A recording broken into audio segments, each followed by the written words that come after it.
আসসালামু আলাইকুম সবাইকে। সবাই কেমন আছেন? আশা করি সবাই ভালো আছেন।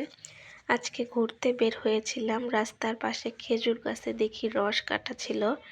তো আমি রিকশাওয়ালা মামাকে বলেছিলাম যে এগুলো নেওয়া যাবে কি করে? তো ওনার বাসার পাশের বাসার গাছেই এই রস ছিল। তো উনি বলল যে আসেন আপা আমি নিয়ে যাই তার বাসায়। সে যদি দিতে রাজি হয় তাহলে আপনি নিয়ে নিতে পারবেন।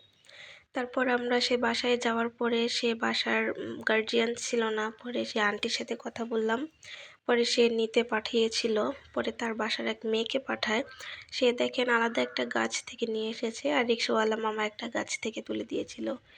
বেশ ভালোই হয়েছিল। নেয়ার পরে দেখি পাশে একটা সরিষা ক্ষেত, সেখান থেকেও কিছু ক্যাপচার করে রাখি। লাস্ট পর্যন্ত 1 লিটার হয়নি, 1 লিটারের একটু কম হয়েছিল। পরে আব্বুর হাতে সেটা দিয়েছিলাম।